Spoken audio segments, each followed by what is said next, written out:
बिस्मिल्लाहिर्रहमानिर्रहीम। अस्सलामु अलैकुम वरहमतुल्लाहि वबरकातुहू। बच्चों, आज हम हिंदी का दूसरा पाठ झुमका पढ़ेंगे। कांति ने घर का कोना कोना ढूंढ मारा। एक एक अलमारी के नीचे बिछे कागज तक उलट कर देख लिए। बिस्तर हटाकर दो दो बार झाड़ डाला, लेकिन झुमका न मिलना था, न मिला। यह तो गनीमत थी कि सर्वेश को झुमके के बारे में पता ही नहीं था, वरना सोचकर ही कांति सिर से पांव तक सिहर उठी। अभी पिछले महीने ही तो मिन्नी की घड़ी खोने पर सर्वेश ने किस तरह पूरा घर सर पर उठा लिया था। कांति ने हाथ में पकड़े दूसरे झुमके पर नजर डाली। कल अपने पूरे 2 साल की जमा की हुई रकम के बदले में झुमके खरीदते समय कांति ने एक बार भी नहीं सोचा था कि उसकी पूरे 2 साल तक इकट्ठा की हुई रकम से झुमके खरीदकर जब वो सर्वेश को दिखाएगी तो वे क्या कहेंगे। दरअसल झुमके का वह जोड़ा था ही इतना खूबसूरत कि एक नज़र में ही उसे भा गया था। 2 दिन पहले ही तो रमा को एक सोने की अंगूठी खरीदनी थी। वहीं शोकेस में लगे झुमके को देखकर कांति ने उसे निकलवा लिया। दाम पूछे तो कांति को विश्वास ही नहीं हुआ कि इतना खूबसूरत और 4 तोले का लगने वाला वह झुमका सेट केवल 2000 का हो सकता है। दुकानदार रमा का परिचित था, इसी वजह से उसने कांति के आग्रह पर अर्थात जिद करने पर न केवल उस झुमका सेट को शोकेश से अलग निकाल कर रख दिया, वरना यह भी वादा कर दिया कि वह 2 दिन तक इस सेट को बेचेगा भी नहीं। पहले तो कांति ने सोचा कि सर्वेश से खरीदवाने का आग्रह करे, लेकिन मार्च का महीना और इनकम टैक्स के टेंशन से घिरे सर्वेश से कुछ कहने की उसकी हिम्मत नहीं पड़ी। अपनी सारी जमा पूंजी इकट्ठा कर वह दूसरे ही दिन जाकर वह सेट खरीद लाई। अगले हफ्ते अपनी मैरिज एनिवर्सरी की पार्टी में, मैरिज एनिवर्सरी शादी की सालगिरह में पहनेगी, तभी सर्वेश को बताएगी। यह सोचकर उसने सर्वेश क्या घर में किसी को भी कुछ नहीं बताया। आज सुबह रमा के आने पर जब कांति ने उसे झुमके दिखाए तो अरे, इसमें बगल वाला मोती तो टूटा हुआ है, कहकर रमा ने झुमके के एक टूटे मोती की तरफ इशारा किया तो उसने भी ध्यान दिया। अभी चलकर ठीक करा लें तो बिना किसी अतिरिक्त राशि लिए ठीक हो जाएगा, वरना बाद में वह सुनार माने या ना माने।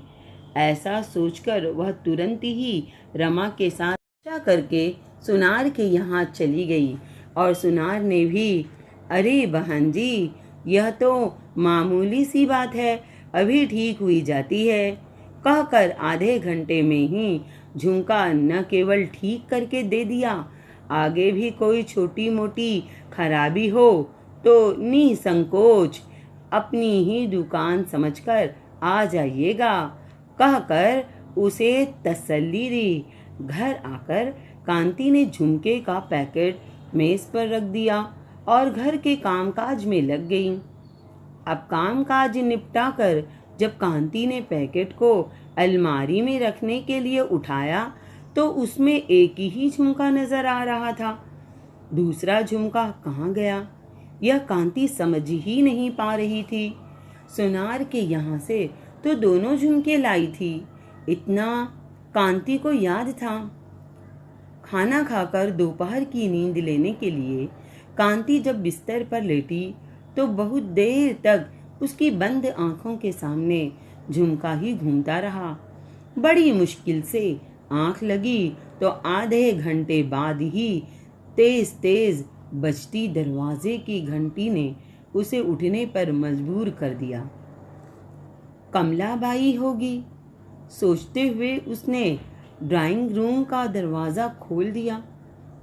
बहू जी, आज ज़रा देर हो गई। लड़की 2 महीने से यहीं है। उसके लड़के की तबीयत ज़रा खराब हो गई थी, सो डॉक्टर को दिखा कर आ रही हूँ। कमलाबाई ने एक सांस में ही अपनी सफाई दे डाली और बर्तन मांजने बैठ गई।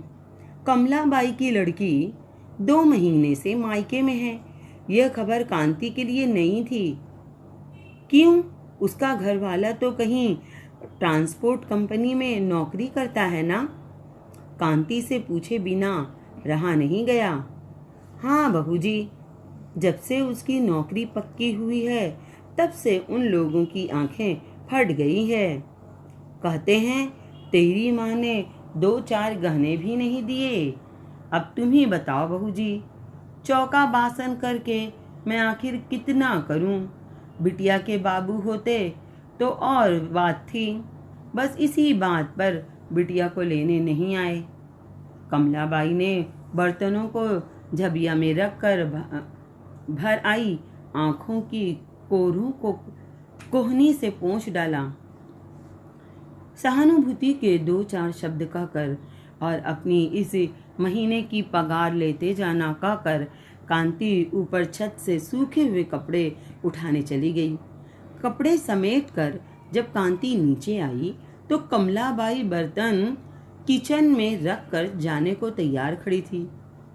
लो ये 200 रुपये तो लो, ले जाओ और ज़रूरत पड़े तो मांग लेना, कहकर कांति ने पर्स से 100-100 के 2 नोट निकालकर कमलाबाई के हाथ पर रख दिए।